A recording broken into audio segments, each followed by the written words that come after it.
and welcome to the next session here today. Thank you for coming. We're going to talk a little bit about leveraging technology to eliminate communication delays and streamline building workflows. So taking the focus a little bit off of the design for just a few minutes here, and talking about the collaborative nature of design. Because certainly today, design doesn't just mean someone sitting at their computer drawing something, creating something, building it. It involves a lot of people in the process. As a matter of fact, what you're looking at right now happens to be the real-time usage of some of Autodesk's collaboration technology in action. So we're able to monitor some of our collaborative project management software that's taking place in data centers around the world, and that's what you're actually seeing here on the screen right now. Lots of people all over the world doing the stuff that we're here to talk about today.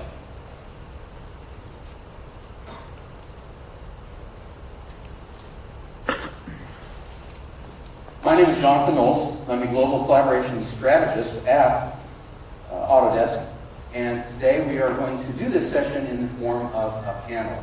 And on the panel today, we have a couple of distinguished folks. First of all, we have Rizza, who is the firm-wide director of digital design at Skidmore, Owings & Merrill at SOM.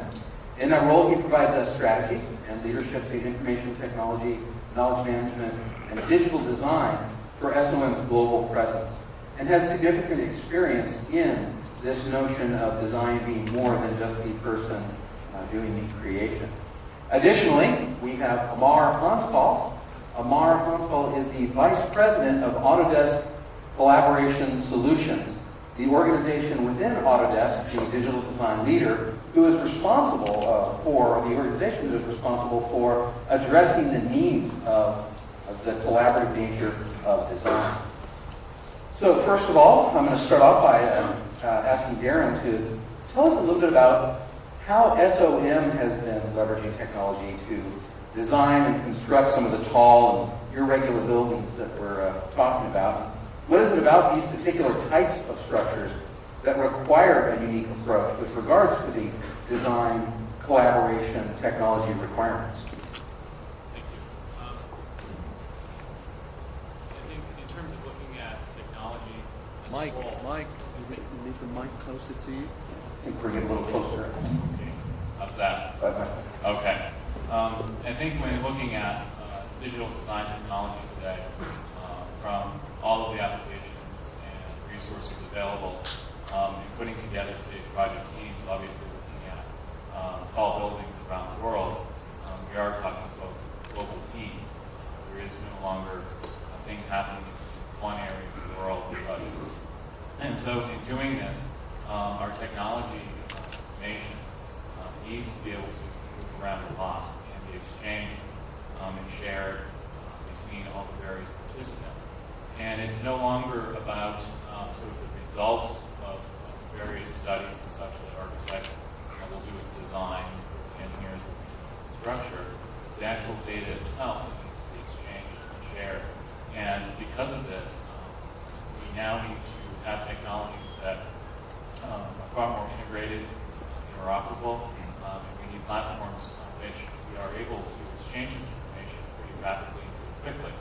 Because we all understand that as a change is made from one part of the team, as something might be happening because of budget, something might be happening because of an understanding of an environmental issue, this kind of information will have direct impact on other parts of the project.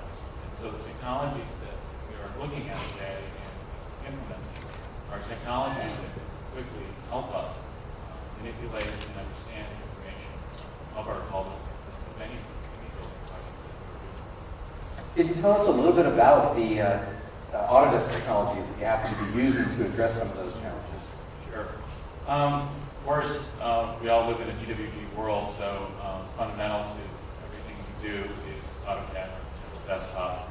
And now, of course, beyond this, we are moving into Revit building systems and structure. And of course, in the collaboration world, we have usage of both BuzzSci and Constructware. And all of these things take significant roles at various parts of the project. And understanding of when and where to use the appropriate use of technology that truly enables the designers, the architects, and the engineers to put forth their design excellence. What are some of the specific benefits that taking advantage of these kind of collaboration technologies, sort of day-to-day benefits that you guys are realizing? I think day-to-day is the ability to immediately interact with your team, whether it be participants on a project that are segregated in different parts of the world, different parts of the country. The ability to get the actual data models to these people is quite important. Through the application side, such as Buzzsaw and Constructor, where we're able to have that information centrally stored, centrally available, made available at the appropriate levels of security and such for people. And so these transactions, the understanding that once team member A was there, team member B go get it. And that certainly does help cut down time, brings a greater level of efficiency, and also bringing the actual information. We're not sending paper. We're not sending a voicemail saying what the new results are. We're actually handing over information that can be directly imported or directly used by other pieces of technology. And that certainly helps us become far more efficient with design, with budget, and with time. Certainly, paper's been around for a long time. I like to say to people that for thousands of years, up until the 1980s, the way we shared design information was by putting it on paper or papyrus or maybe a clay tablet or a stick in the sand, I guess, if you go back far enough. We certainly see a lot of people who are inefficiently using paper. We're not necessarily looking at the end of paper. We've heard about the paperless office for a long time. But sometimes it is just about the efficient use of the ability to do things like send something at the speed of the network versus the speed of the courier service to someone who is going to put it out to paper at the other end. So Amar, Darren, tell us a little bit about the fact that there's people in many different roles from many different locations that are involved in these processes. Would you take a moment and explain to us what Autodesk's doing to connect these extended design team members and how collaborative project management addresses these business process and workflow challenges that are encountered in these kinds of projects?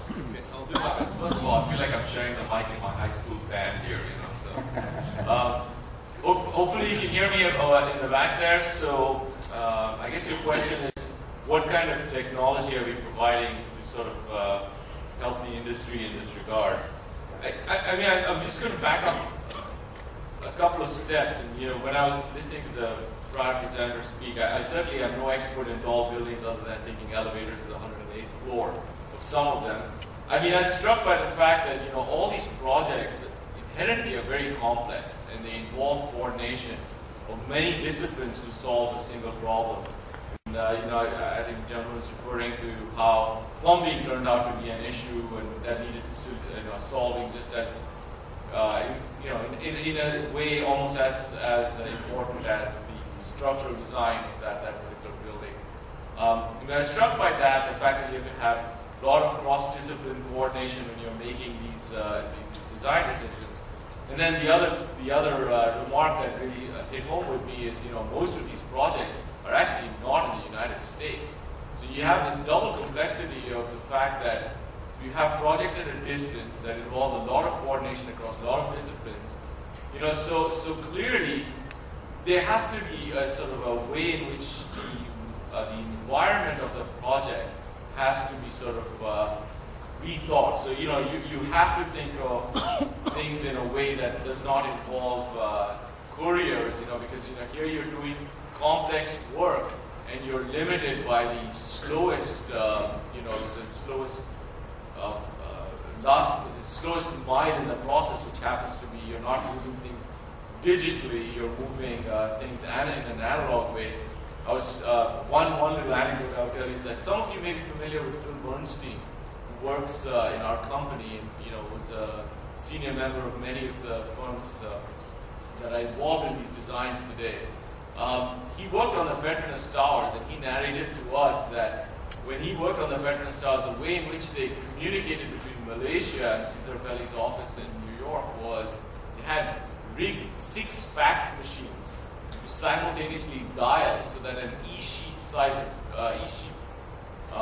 piece of drawing would be faxed across 6 fax machines, and it would be received by Malaysia, and then Malaysia would, redline it or mark up their comments or ask their questions, send it back to the head office, and then again the thing would be faxed over. And, you're dealing with extremely complex questions like that, and you're using such a 60s or 70s way of communication, right? So I think clearly technology can do better.